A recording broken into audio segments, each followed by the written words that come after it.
नमस्कार विद्यार्थी मित्रांनो, इन्फिनिटीच्या या YouTube चॅनलवर मी अक्षय जाधव सर्वांचं सहर्ष स्वागत करतो।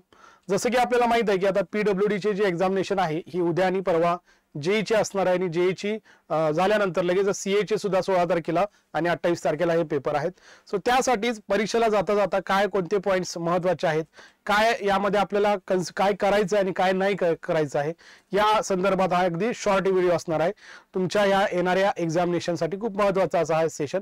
त्यामध्ये जर बघितलं आपण तर याचं जे शेड्यूल आहे तर हे शेड्यूल असं आलेलं आहे ऑलरेडी, ज्यामध्ये तुमचे 15 तारखेला 16 तारखेला आणि 28 तारखेला या 3 दिवशी जर बघायचं झालं तर जेई साठी 15 आणि 16 मध्ये टोटल 4 शिफ्ट्स आहेत तुमच्या, आणि तुमच्या सिव्हिल इंजिनिअरिंग असिस्टंट साठी सुद्धा 16 आणि 28 ला 4 शिफ्ट तुम्हाला इथं आहेत।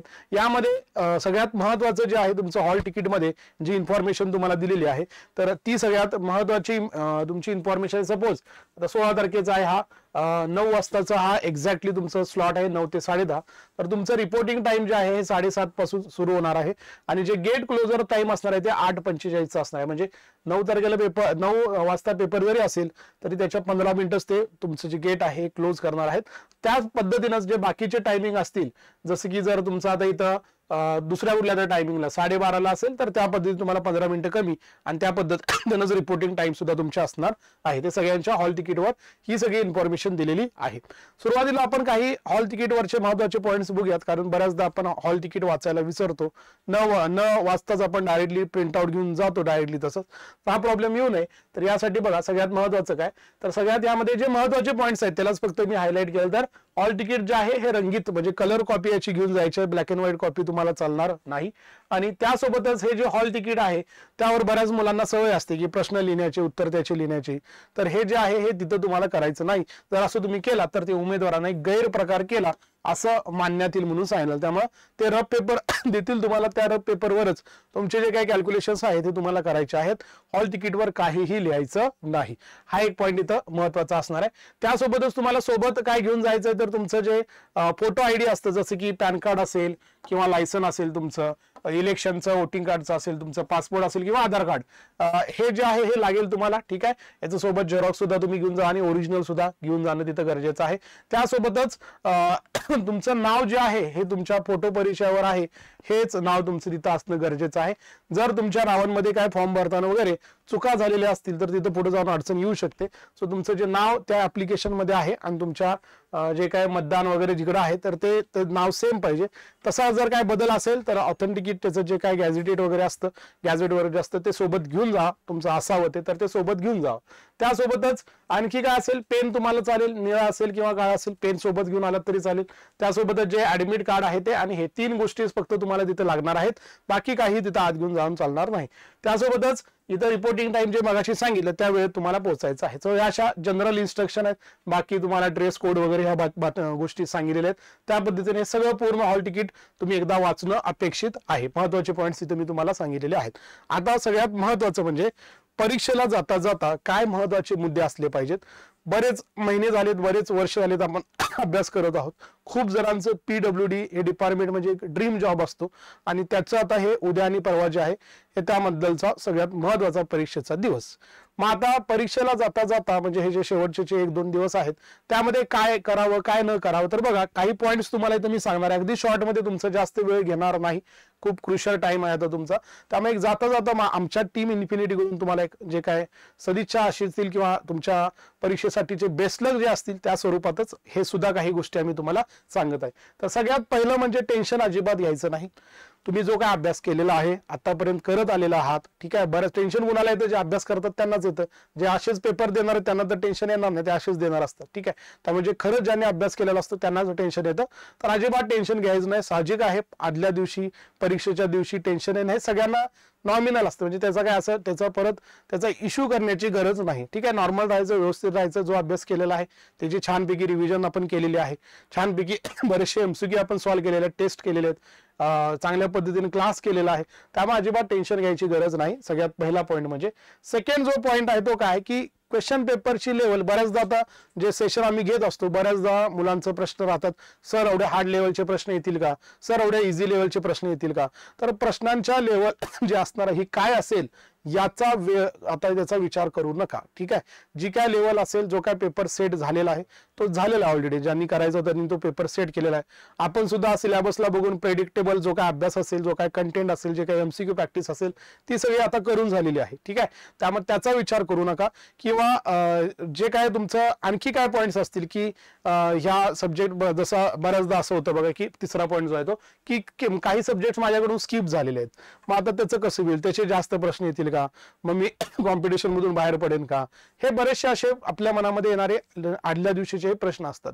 बऱ्याचदा आणि आणखी एक काय होतं, मी परवाच्या सेशन मध्ये पण सांगितलं होतं की आपलं जेव्हा आपल्या फ्रेंड सोबत किंवा इतर जेव्हा सराउंडिंग मध्ये अभ्यास करणाऱ्या मुलांसोबत जेव्हा आपला संपर्क येतो त्यावेळेला बऱ्याचदा होतं की ते उगाच सांगतात तुम्हाला की हा हे केलंस का, हे येणार आहे, ते केलंस का, हे येणार, असं बऱ्याचदा प्रॉब्लेम होतो. सो शक्यतो आयसोलेटेड राहा, शक्यतो कुणासोबत चर्चा करू नका, आता आर्ग्युमेंट्स कुणासोबत करू नका, आपला अभ्यास आणि आपण हे एवढंच फक्त आता लक्षात ठेवायचं आहे. कुणासोबत अजिबात चर्चा कराय, त्यालाही विचारायला जायचं नाही की तुझं हे केलंयस का, आणि त्याच्याकडून पण ऐकून घ्यायचं नाही तू काय केलंयस का, जे काय केलंय ते आपल्याला माहित आहे. ठीक आहे, त्यामुळे त्याच्याला स्टिक राहायचं आहे. एक दिवसात एका रात्रीत असं काय आपण पूर्ण काय बदलू शकत नाही. त्यामुळे जे केलेलं आहे त्यावर जास्तीत जास्त फोकस करायचा आहे. न केलेल्या विषयांचा अजिबात आता अभ्यास करायचा पण नाही आणि त्याचा विचार पण करायचा नाही, आणि कुणाकडून ऐकून पण घ्यायचं नाही की आणखी काय महत्वाचं आहे, मी इतकं केलेलं आहे, आणखी काय करायला पाहिजे, अजिबात नाही. जे आपण केलेलं आहे तेच फक्त आता आपल्याला चांगल्या पद्धतीने रिव्हिजन केलेली पण, आता रिव्हिजन पण जास्त आता वेळ नाही रिव्हिजन पण काय करण्याची जास्त, त्यामुळे जे आहे ते आपल्याला पुढे जाऊन चांगल्या पद्धतीने छानपैकी पेपर द्यायचा, एवढंच लक्षात ठेवायचं आहे. आणखी एक महत्वाची गोष्ट, जे टाइम टेबल दिलेले आहे त्यानुसार परीक्षा केंद्रावर वेळेत पोहोचा. शक्यतो आदल्या दिवशी जाण्याचा ट्राय करा जर तुम्ही दुसऱ्या गावी असाल तर, आणि त्याच गावात असाल जिथं तुम्ही राहतात तिथंच पेपर आला असेल तर तिथं सुद्धा शक्यतो वेळ जा, नाहीतर काय 15 मिनिटं आधी गेलं तरी घेतात म्हणून अगदी काटावर जाऊ नका. ठीक आहे, त्यामुळं खूप आधी जा, तिथं पेपरवर केंद्रावर व्यवस्थित पोचा, सेफ ट्रॅव्हलिंग करा, अगदी व्यवस्थित शांतपणे. जर स्वतः ड्रायव्हिंग करून जाणार असाल तर अगदी शांतपणे, अगदी स्पीड अगदी मेंटेन करून पोहोचा, अगदी सेफ ट्रॅव्हलिंग तुम्ही करायचं आहे. त्यानंतर सगळ्यात इथं क्रुशियल पॉईंट आहे टाइम मॅनेजमेंटचा. खूप मुलांना टेन्शन आहे, खूप इश्यू आहे की 90च मिनिटं आहेत आणि 100 प्रश्न सॉल्व्ह करायचे, म्हणजे एका मिनिटापेक्षा पण कमी वेळ आहे. तर तुम्ही या गोष्टीला जितकं इश्यू कराल त्याचं बर्डन तुमच्यावर येणार आहे. ठीक आहे, हे टाइम लिमिट सर्वांना सेम आहे, तुमच्या एकट्यासाठी नाही, सर्वांनाच आहे. ठीक आहे, त्यामुळे याचं तुम्ही जितका जास्त इश्यू कराल तितकं तुमचं प्रेशरमध्ये चुका होण्याचे चान्सेस आहेत. ह्याचा विचार तुम्ही करूनच आय होप आम्ही सांगितलेल्या पद्धतीनं तुम्ही मॉक टेस्ट दिलेले असतील, तिथं जी स्ट्रॅटेजी तुम्ही वापरलेली आहे टाइम मॅनेजमेंटसाठी तीच स्ट्रॅटेजी इथं वापरा. दुसऱ्याचं काय तर ऐकून, तिसऱ्याचं काय तर ऐकून स्वतःच्या स्ट्रॅटेजीमध्ये आता बदल करू नका. कारण तुम्ही प्रॅक्टिस करताना जी स्ट्रॅटेजी वापरलेली आहे की मी या सेक्शनला एवढा वेळ देईन, एका प्रश्नाला एवढा वेळ देईन, माझं हे स्ट्रॉंग आहे, मी त्याला तितका वेळ देईन. सो ह्या पद्धतीनंच टाइमचं तिथं जाऊन सुद्धा मॅनेजमेंट करायचं आहे. गेल्या अगदी शॉर्टमध्ये एक ओव्हरव्ह्यू फक्त बघायचं आहे की प्रश्नांची लेवल कशी आहे. पूर्ण सगळं तर वाचत बसायचं नाही, 90 प्रश्न वाचत बसतो म्हणला आपण, 100 प्रश्न वाचत बसतो म्हणला तर त्यातच वेळ जाईल. त्यामुळे गेल्या पूर्ण अजिबात म्हणजे सगळे पेपर वाचत बसायची गरज नाही. गेल्या समजतं ते आपल्याला, आपलं तेवढं हे असतं, इतक्या परीक्षा दिलेल्या असतात आपण, त्यामुळे गेल्या 2-3 मिनिटात समजतं आपल्याला पेपरची लेवल काय आहे ती. ठीक आहे, तुम्ही जर चांगला अभ्यास करून गेलेला आहात, मॉक टेस्ट देऊन गेलेला आहात, गेल्या पहिल्या 5 मिनिटातच तुम्हाला क्लिअर होतं की ह्या पेपरची लेवल काय आहे, इझी आहे, मॉडरेट आहे, टाइम कन्झ्युमिंग आहे, काय आहे, सर्व साधारणपणे एक अंदाज त्यावेळेला गेल्यानंतर आपल्याला येऊन जातो. आणि जसा पेपर असेल त्या पद्धतीने आपल्याला तो सॉल्व्ह करत जायचा आहे. ठीक आहे, इझी लेवल असेल, हार्ड लेवल असेल, डिफिकल्ट असेल, मीडियम असेल, जे काय असेल ते असेल, आपला बेस्ट त्या ठिकाणी द्यायचा आहे.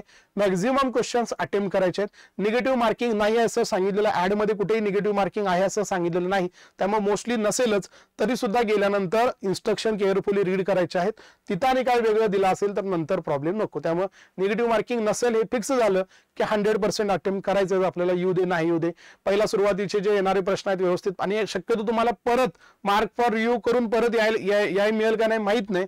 त्यामुळे तुम्ही जर काही गेस करणार असाल, असे प्रश्न असतील की ज्याला गेस करायची वेळ येणार असेल तर तो आधीच करून पुढे जा, नाहीतर नंतर परत माघारी येतो म्हणलात तर तेवढा वेळ राहील का नाही माहित नाही आपल्याजवळ, कशी टाइम कन्झ्युमिंग असेल तर परत एका प्रश्नाकडे परत रिटर्न यायला वेळ मिळेल का नाही हे आपण आता सांगू शकत नाही. त्यामुळे तुम्हाला फिक्स माहिती आहे की हा येणारच नाही मला नाही, ह्याला गेसच करायचा तर त्याला गेस करून पुढे जा.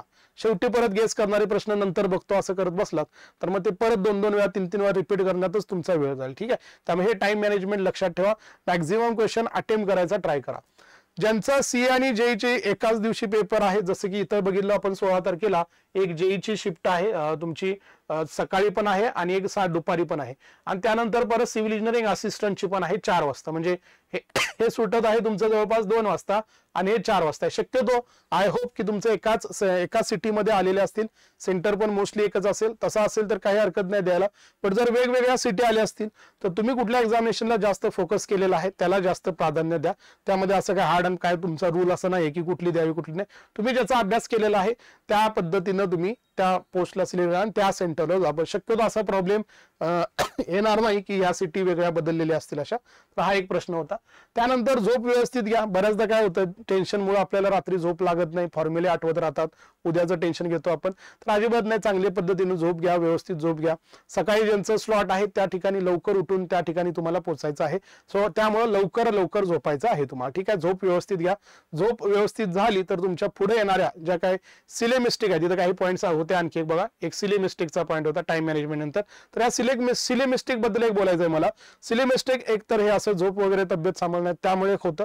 नंतर आपण एक्साइटमेंट मध्ये चुका करतो, प्रश्न नीट वाटत नाही, आपल्याला जे वाटतं त्या पद्धतीने आपण सॉल्व्ह करतो. त्यामुळे प्रश्न केअरफुली रीड करायचा. तुम्ही जर क्वेश्चन केअरफुली रीड केला तर सिले मिस्टेक ऑटोमॅटिकली कमी होतात. ठीक आहे, त्यामुळे जिथं करेक्ट इनकरेक्ट असे स्टेटमेंट वाले प्रश्न असतात तिथं व्यवस्थित वाचायचे. नाहीतर निम्मा प्रश्न वाचला, हा असा प्रश्न मी सोडवलाय, असा प्रश्न आपल्या सेशन मध्ये होता, मॅरेथॉन सेशन मध्ये होता, मग याचा आन्सर हे असेल, असं नाही करायचं. पूर्ण शेवटपर्यंत प्रश्न वाचायचा आहे. प्रश्नामध्ये एक शब्द जरी बदलला तरी उत्तर बदलतं. त्यामुळे सिले मिस्टेक अवॉइड करायच्या आहेत. जितका सिले मिस्टेक कराल तितकं सिलेक्शन पासून तुम्ही दूर जाणार आहात, लक्षात ठेवा. ठीक आहे, जो कमीत कमी सिले मिस्टेक करणार आहे त्याचं सिलेक्शनचे चान्सेस असणार आहेत. त्यानंतर एक पॉईंट होता झोपेबद्दल बोलत आपण. स्वतःवर विश्वास ठेवा. दुसरे काय करत आहेत, दुसऱ्यांनी काय केलेलं आहे, दुसरे काय सांगत आहेत हे आता ऐकायची वेळ नाही. आता आपल्याला जे आहे अभ्यासाच्या बाबतीत नवीन स्ट्रॅटर्जी, नवीन गोष्टी काही करू नका. जे तुम्ही फॉलो केलेलं आहे, स्वतः जे काही सब्जेक्ट्स केलेले आहेत त्याकडे जास्तीत जास्त लक्ष द्या. आणि एक सिव्हिलच्या भाषेत सांगायचं झालं तर तुम्हाला बघा, अगदी चांगल्या पद्धतीने तर सिव्हिलच्या भाषेत सांगितलं तर तुम्हाला स्टेबल राहायचंय कोणासारखं, जशी आपली फिक्स्ड बीम असते, फिक्स्ड बीम जशी स्टेबल असते तशी आपल्याला ही स्टेबल राहायचं आहे. माइंड आपला अगदी स्टेबल ठेवायचं आहे, अजिबात तिथं गेल्यावर चुका करायच्या नाहीत. त्यानंतर इनवार टेप असतो आपला, टेप मधला सगळ्यात अॅक्युरेट कुठला टेप असतो, इनवार, त्याच्यासारखी आपली अॅक्युरेसी ठेवायची, अजिबात चुका करायच्या नाहीत. त्यानंतर C3 कसा लवकर सेट होतं, जाऊन लवकर सेटिंग प्रोसेस होतं, तसं तिथं जाऊनही तुम्हाला लवकर सेट व्हायचं आहे. तिथं जाऊन तुमची स्ट्रॅटेजी लवकर सेट करायची आहे. ठीक आहे, आणि सगळ्यात महत्वाचं म्हणजे टोटल स्टेशन सारखं आपलं स्पीड तुम्हाला ठेवायचं आहे. जो स्पीड मध्ये क्वेश्चन सॉल्व्ह करेन, maximum question with accuracy, stable, हे 4 पॉईंट्स जो पाळेल, हे 4 पॉईंट्सवरच तुमचं सिलेक्शन आहे. स्टेबल पाहिजे माइंड, अॅक्युरेसी हवी, लवकर सेट व्हायचंय, तिथं जाऊन जास्त पण वेळ वाया घालवत बसायचं नाही, पेपर वाचत बसायचं नाही जास्त वेळ, आणि स्पीड ठेवायचं आहे. या 4 गोष्टी केल्यात तर तुमचं नक्की सिलेक्शन होणार आहे. त्यासोबतच तुम्हाला जे प्रश्न आता येणार आहेत, जे आपण सेशन घेतले, बरेचसे सेशन घेतले, क्लासमध्ये असतील, युट्यूबवर असतील, आपल्या स्टडी मटेरियलमध्ये असतील, त्या क्वेश्चन बद्दलचा फीडबॅक जो काय असेल ते, किंवा तुम्हाला जे मेमरी बेस्ड क्वेश्चन्स आठवत आहेत ते मला स्वतःला तुम्ही ह्या आयडीवर, टेलिग्राम आयडीवर अक्षय सर 808 वर पाठवू शकता, जेणेकरून आपण त्याचा अनालिसिस करू. तुमच्या येणाऱ्या सगळ्याच एक्झामिनेशन साठी ते तुम्हाला उपयोगी पडतील. सो तुम्ही जसा पेपर होईल तसं या आयडीवर शेअर करा. 15 तारखेचा जरी पेपर झाला तरी मला पाठवून ठेवा. आपण शक्यतो क्वेश्चन डिस्क्लोज करणार नाही, फक्त आपण त्यावेळेला पॅटर्न सांगू परीक्षेचा जो काय सांगितलं. क्वेश्चन तुमचे दोन्ही दिवसाचे झाल्यानंतरच क्वेश्चन डिस्क्लोज होतील, त्यामुळे तुम्ही क्वेश्चन इथं मला पाठवू शकता. आणि आमच्या पूर्ण टीम इन्फिनिटी कडून तुम्हाला खूप खूप खूप अशा शुभेच्छा या परीक्षेसाठी. PWDचा ज्यांचा ड्रीम जॉब आहे अशा मुलांसाठी या आमच्या पूर्ण टीम इन्फिनिटी कडून तुम्हाला खूप साऱ्या शुभेच्छा. बेस्ट लक.